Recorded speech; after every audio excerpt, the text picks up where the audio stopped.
دوستان عزیزم، درود و مهر. امیدوارم هر کجای این دنیا هستین حال دلتون عالی باشه. امروز یه غذای سنتی جنوبی داریم، نافله خوزستان، که خیلی خوشمزه است، هم سریع درست میشه، هم همه عاشق طعمش میشن. آخر ویدیو قول میدم دلتون بخواد همین الان بپزید. بریم که با هم دیگه طرز تهیه‌اش رو ببینیم.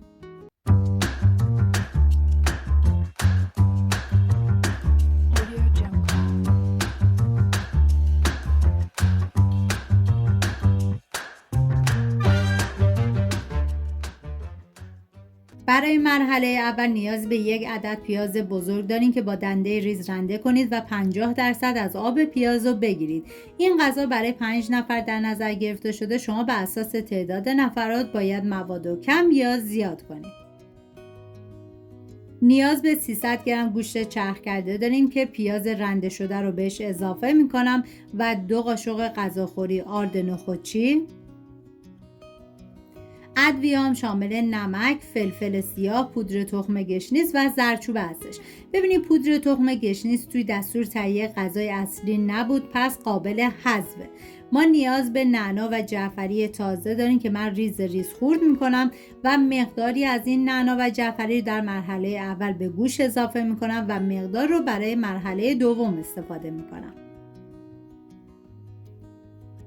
5 قاشق غذاخوری نعنا و جعفری خرد شده رو به گوشت اضافه میکنم و ورز میدم. بعد از ورز دادن نیازی به استراحت هم نیستش.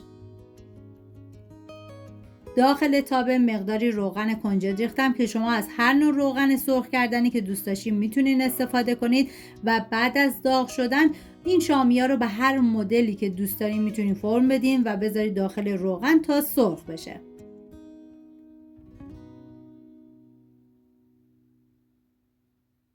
و بعد از سرخ شدن من برمیگردونم و میذارم تا سمت دیگه‌ش هم سرخ بشه. ببینید نکته مهم که نباید بذارید خیلی این شامیا سرخ بشه، چون ما میخوام بذاریم داخل سس و اونجا دیگه کاملا میپزه. بعد از سرخ شدن من از روغن خارج میکنم. حالا توی این فاصله میریم برای پیاز مرحله دوم که نیاز به 3 عدد پیاز داریم. به صورت اسلایسی خوردشون میکنم.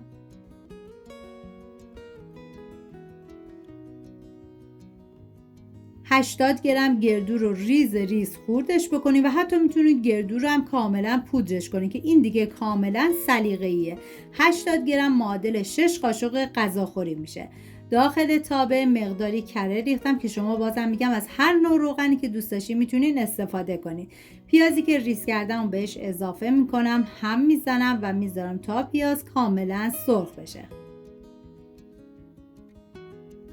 واقعا دم خوزستانیای عزیزمون گرم با این غذای فوق العاده خوشمزه‌شون، واقعا عالی بود. حالا 5 قاشق غذاخوری نعنا و جعفری تازه رو توی این مرحله به پیاز اضافه میکنم، هم میزنم و میذارم تا یه تف بخوره.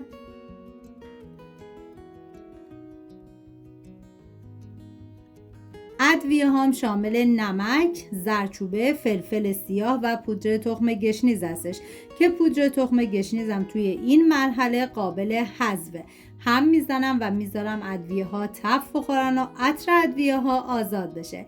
این غذا خیلی راحت درست میشه و یه طعم فوق العاده داره و بهتون پیشنهاد میکنم که حتما درستش کنید. غذای جنوبی همیشه عالی بوده ولی این یه چیز دیگه است. حالا گردوی خرد شده رو بهش اضافه میکنم و هم میزنم و میذارم به مدت 1 دقیقه با حرارت کم گردو تف بخوره.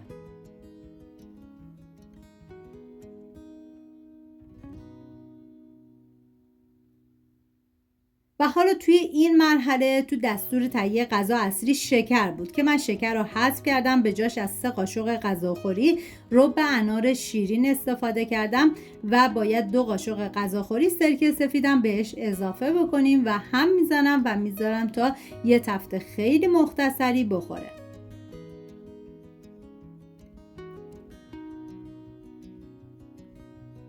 و حالا من 1 استکان آب اول به مواد اضافه کردم، هم زدم و بعد دیدم که موادم کمی سفته، دوباره نصف استکان آب بهش اضافه کردم. بعد از اون دوباره یه هم میزنم تا همه مواد با هم دیگه مخلوط بشن. و باید شامیای سرخ شده رو بذاریم داخل سس و به مدت نیم ساعت دیگه با حرارت کم بپزه و جا بیفته. خب اینم از نافله خوزستانی ما. امیدوارم شما هم مثل من درست کردن و خوردنش لذت ببرید. ممنون که تا آخر با من همراه بودین. اگر از این غذا خوشتون اومده یادتون نره ویدیو رو لایک کنید، کانال رو سابسکرایب کنید تا در کنار هم دستورهای سنتی جذاب دیگر هم امتحان کنید. امیدوارم درست کنید و در کنار خانواده از خوردنش لذت ببرید. سپاس از همراهی همیشگیتون. تا درودی دیگر، بدرود.